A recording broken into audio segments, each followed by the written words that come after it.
Assalamualaikum warahmatullahi wabarakatuh. Yang kami hormati para pembicara, Ustadz Samsul Arifin Nababan, Ustadz Insan Moko Ginta, dan yang saya hormati Bapak Luga Tambunan dan Bapak Yohanes Tambubolon. Tepuk tangan untuk mereka berempat. Acara ini adalah acara debat dengan tema Who is Jesus? Siapa sesungguhnya Yesus, siapa sesungguhnya Isa? Agama Islam dan agama Kristen mengenal begitu dekat siapa sesungguhnya Yesus. Kepada Bapak Luga, monggo dipersilahkan. Siapakah Yesus? Jadi waktu Yesus berjalan di muka bumi, dia dengan berjalan dengan 12 rasulnya, banyak anggapan yang mengatakan karena di bangsa Israel itu masih banyak yang belum kenal Yesus. Ada yang berkata nabi, ada yang berkata rasul, ada yang berkata bahkan ada yang mengatakan bahwa Yesus itu nabi palsu. Di Matius 16 waktu itu Yesus bertanya kepada orang-orang yang di sekeliling dia. Dia berkata, menurut kamu siapakah anak manusia itu? Yesus ngomong seperti itu. Siapakah anak manusia itu? Lalu jawab murid-muridnya, ada yang berkata nabi, ada yang berkata Elia Yesus, katanya gitu. Terus mereka menjawab lagi, ada yang berkata Musa atau salah seorang di antara para nabi. Saudara tahu bahwa jawaban dari mereka ini sebenarnya sudah mewakili jawaban dari semua agama. Tetapi pada saat Yesus mendengarkan jawaban mereka ini, Yesus tidak mengatakan, itu benar. Apa tadi? Nabi. Itu benar nabi. Yesus tidak mengatakan seperti itu. Dia tidak pernah mengatakan seperti itu. Dia jalan lagi. Menurut kamu siapakah anak manusia itu? Salah satu di antara para nabi. Dia lewat. Siapakah Yesus itu? Musa. Dia lewat juga. Karena jawaban ini adalah menentukan hidup yang kekal. Jawaban ini menentukan keselamatan yang kekal. Lalu Yesus bertanya kepada murid-muridnya yang 12 itu. Menurut kamu siapakah aku ini? Dan kemuliaan Tuhan turun atas Petrus. Petrus menjawab, engkau adalah Mesias, anak Allah. Yesus langsung berkata begini, berbahagialah engkau Simon bin Yunus, karena bukan manusia yang mengatakan itu kepadamu, melainkan Bapa-Ku yang di sorga. Dan saat itu juga Yesus mengatakan, mulai hari ini di atas batu karang ini aku akan mendirikan jemaatku, dan alam maut tidak akan menguasainya. Jadi banyak orang yang menjawab nabi. Di dunia ini banyak nabi utusan. Orang Yesus sendiri juga mengaku utusan kok. Yesus mengatakan aku diutus oleh Bapa. Nah kalau dia diutus kok dia Tuhan? Halo. Tetapi pada saat jawaban Petrus adalah jawaban yang diterima dengan dahsyat oleh Yesus. Sampai Yesus membuat suatu perjanjian kekal.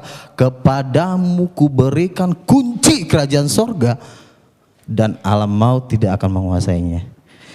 Kunci kerajaan sorga tidak diberikan kepada orang-orang yang menjawab, nabi, utusan, rasul katanya. Nah yang jadi pertanyaan begini, lalu Yesus itu kan diutus, kok dia bisa jadi Tuhan sih?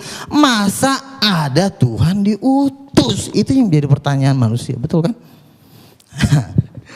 Jadi begini saudara-saudara, jadi saya debat di blog ediprayetnawordpress.com, pengunjungnya udah 150.000 dan komentator terbanyak berada di wall saya ya. Jadi saya berada di peringkat pertama. Saya tahu jawaban, saya tahu pertanyaan kalian. Saya tahu itu. Tapi kalau kita buka di Ibrani 1 ayat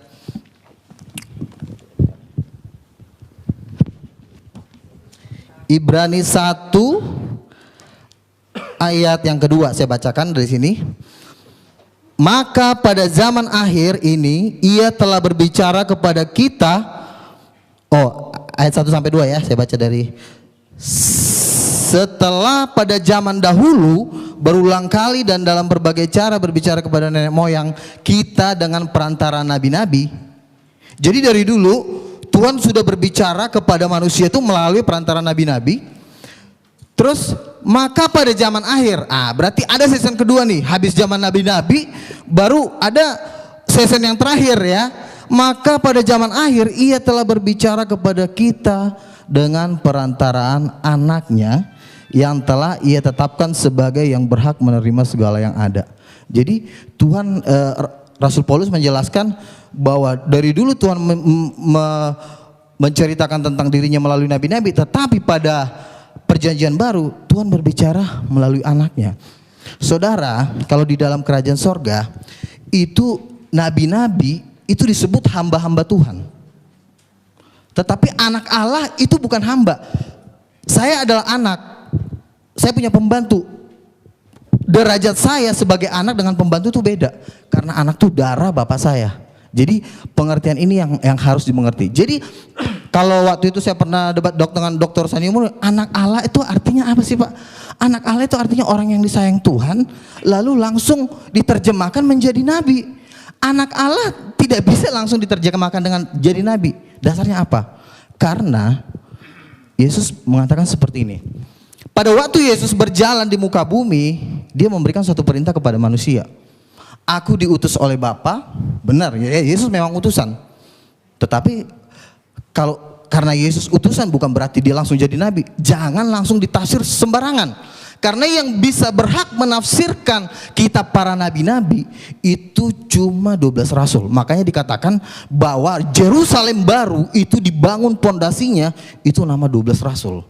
Jadi jangan ada satu manusia pun sekalipun dia gelarnya doktor, profesor, mau dari Harvard, mau dari manapun, tidak punya hak menafsirkan kitab para nabi. Jadi yang bisa menafsirkan kitab para nabi itu cuma rasul. Amin saudara. Jadi rasul-rasul inilah yang bisa menjelaskan karena mereka dasar pondasi.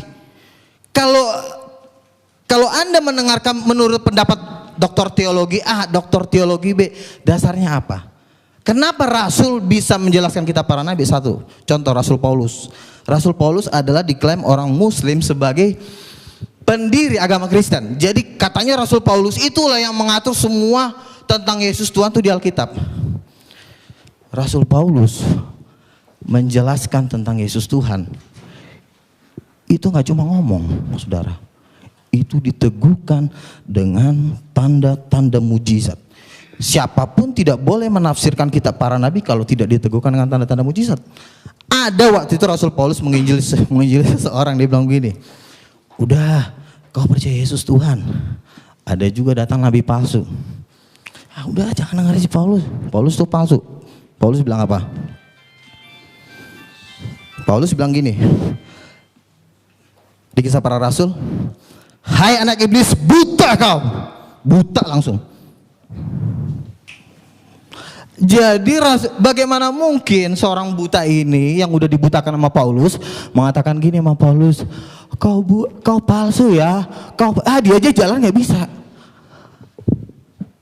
Paulus udah melakukan satu tanda mujizat yang dahsyat, makanya kesaksiannya itu bisa dipegang.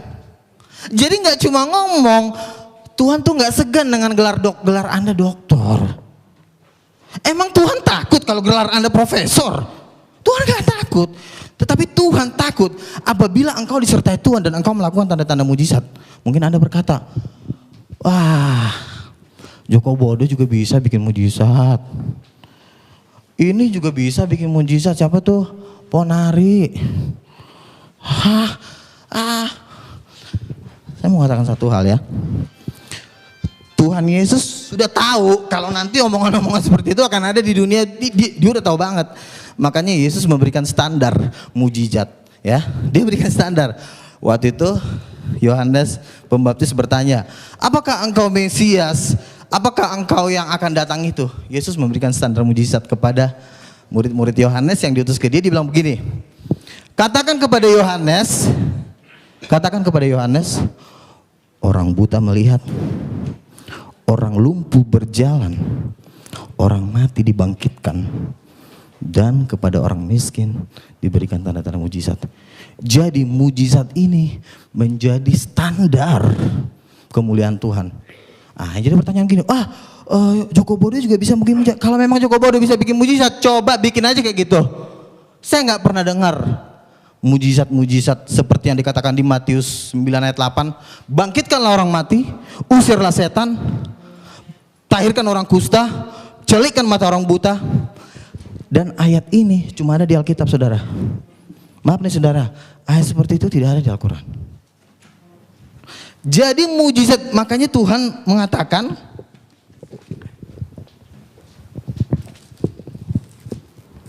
saya bacakan dulu. Jadi pernyataan-pernyataan seseorang harus diteguhkan dengan tanda-tanda mujizat. Saya baca Kisah Para Rasul 14 ayat 3. Paulus dan Barnabas tinggal berapa waktu lamanya di situ. Mereka mengajar dengan berani karena mereka percaya kepada Tuhan, dan Tuhan menguatkan berita tentang kasih karunia-Nya dengan mengaruniakan kepada mereka kuasa untuk mengadakan tanda-tanda mujizat. Jadi tanda-tanda mujizat itu, lalu pernah saya debat di Facebook, dibilang begini, Pak Luga, mujizat kan itu kan ada kan cuma di zaman Nabi. Coba tunjukin ayatnya di mana mujizat cuma berhenti di zaman Nabi. Yoel 2:28 mengatakan bahwa pada hari-hari terakhir justru Tuhan lebih dahsyat lagi bikin mujizat. Bahkan dia bisa menurunkan api dari langit. Reinhard Bonnke mengadakan KKR di Afrika itu sampai 100 orang mati dibangkitkan. Orang buta melihat, orang lumpuh berjalan. Lalu ada satu orang lagi, teman saya ngomong gini, ada namanya Paulus Tanker loh Pak Luga. Kenapa Paulus Tanker? Dia itu mantan pendeta. Oh gitu, terus apa? Dia temannya Gilbert Lumenong, terus kenapa? Katanya orang yang buta itu dibayar, habis dibayar disuruh maju ke depan, pas buta melihat, wih orang jadi histeris. Jadi itu dibayar katanya. Oh gitu, dibayar. Jadi siapa tadi namanya? Paulus Tanker. Oke. Kan firman Tuhan berkata 2-3 orang saksi sah. Kalau memang itu dibayar, akan juga banyak cerita-cerita seperti Paulus Tanker di Nigeria, di Afrika, dan banyak terjadi pembayaran. Jadi tidak bisa satu orang kesaksian dijadikan menjadi satu landasan.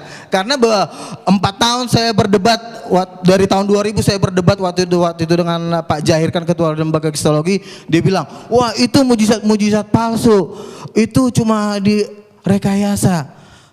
Tetapi apa yang terjadi? Di TV-TV banyak terjadi mujizat Tuhan. Dan saya mau katakan, terus terang dari hati nurani saya, belum pernah ada kiai bikin seperti itu. Sama juga di zaman Yesus.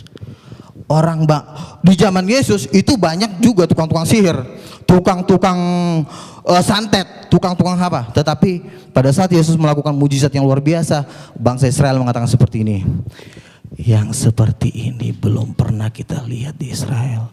Jadi mujizat setan dengan mujizat Tuhan itu levelnya jauh.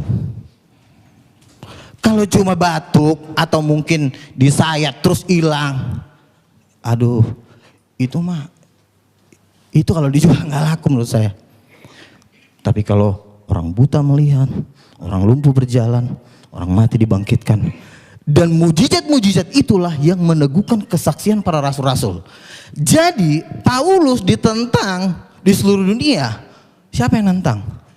Pakar-pakar teologi ya, dokter-dokter.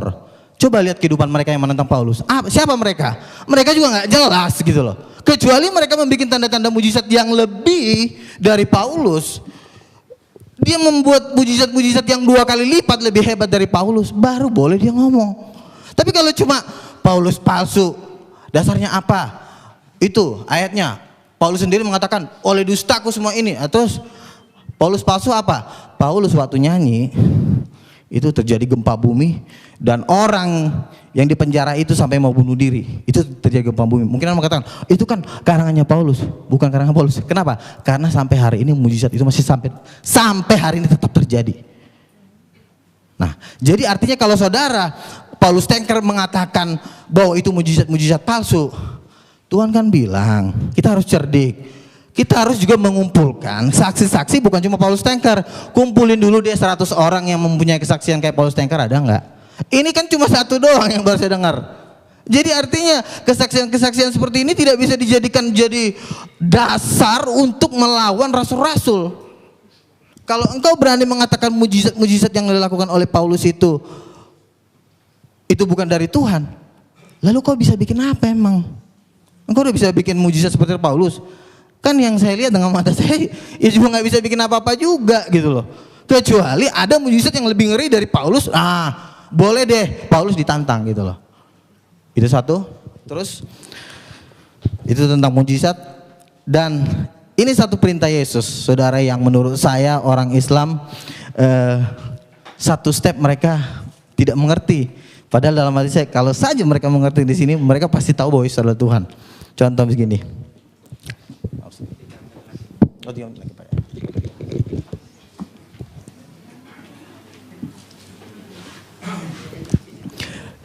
Yesus turun ke bumi, dia memberikan satu perintah. Perintahnya apa? Yesus berkata, percayalah kepada Allah, berdoalah kepada Allah. Orang Islam langsung amin, yes. Wih, sama dong sama kita. Yesus aja juga menyuruh orang berdoa kepada Allah. Wih, yes. Kita percaya kepada Allah, sama. Buktinya Yesus menyuruh orang berdoa kepada Allah. Berarti dia bukan Tuhan. Salah. Masih ada sambungannya. Inilah yang kalian gak pernah pelajarin. Apa? Yesus mengatakan seperti ini. Berdoalah kepada Allah. Terus sambungannya apa? Ada yang tahu nggak? Ada yang tahu nggak? Berarti nggak pernah baca Alkitab. Ayo, ada yang tahu nggak?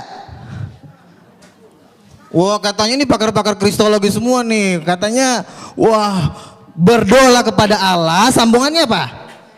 Kan orang Muslim kan mengatakan ini, berdoalah kepada. Oh iya, sama. Kita disuruh percaya sama Allah.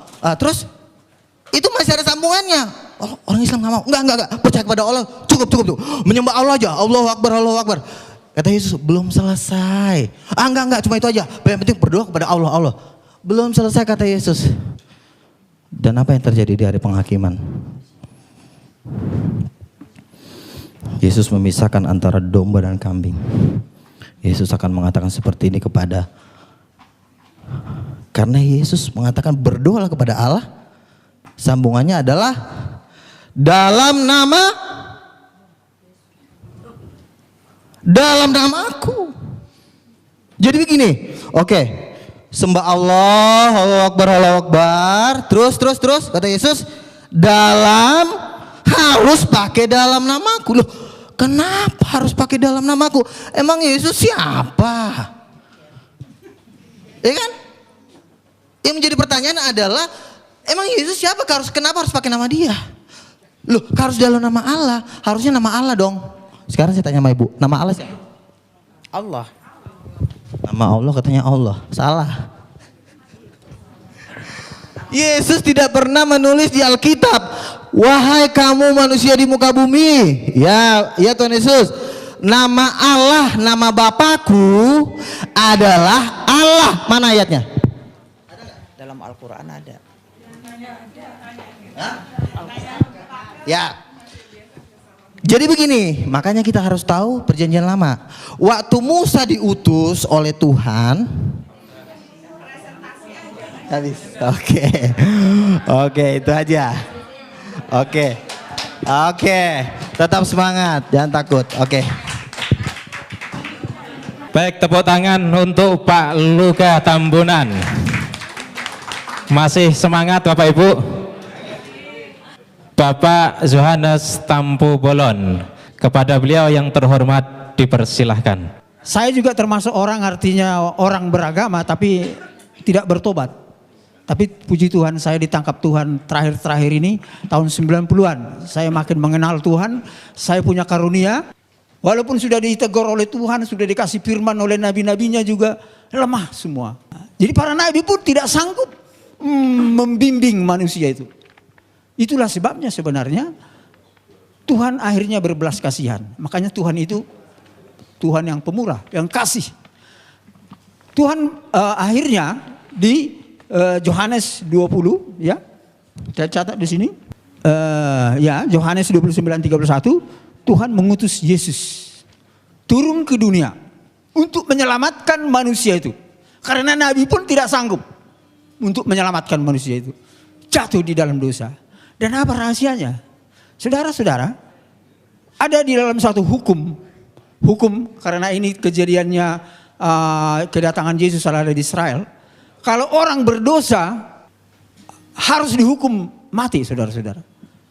Itu hukum Israel di sana. Ya. Jadi saudara-saudara, bagaimana mengampuni dosa ini yang banyak orang ini? Apakah harus dimatikan? Tuhan akhirnya berbelas kasihan. Itu tidak sangat mungkin. Saya menciptakan mereka segambar dengan saya. Akhirnya dengan kasih Allah, inilah yang kita kenal dengan Tuhan Roh Pemurah. Dia mengutus Yesus yang adalah rohnya sendiri sesuai dengan Alkitab dan Al-Quran. Itu dia bukan hasil perkawinan manusia biasa. Tapi Alkitab menyaksikan dia adalah roh Allah sendiri. Dia hanya menjelma. Al-Quran juga saya baca, dia adalah menjelma gitu ya melalui Miriam. Sama, hampir sama titik tertemunya di sini. Jadi kalau dua Alkitab mengatakan tentang Mesias itu adalah roh Allah, kebenarannya tidak ada yang bisa menyangkal, saudara-saudara. Ya itu, jadi di sinilah yang kita bersyukur dua agama besar ini, bahkan sebenarnya dengan agama Yahudi di dalam akhir zaman ini sedang Tuhan pertemukan. Ya, mengenal Tuhan itu sendiri. Sedang Tuhan pertemukan. Inilah keajaiban tiga agama ini. Maaf aja dengan agama yang lain saya tidak bisa nyambung. Karena tidak ada nabi-nabinya. Tidak ada pewahyuannya. Karena kunci rahasia daripada firman adalah ada pewahyuan dan harus ada nabinya. Ya, nggak mungkin itu diberikan kepada bukan manusia nabi. Kalau manusia biasa nggak bisa, bapak-bapak sekalian. Ya, nggak sembarangan. Jadi itulah saudara-saudara kekasih.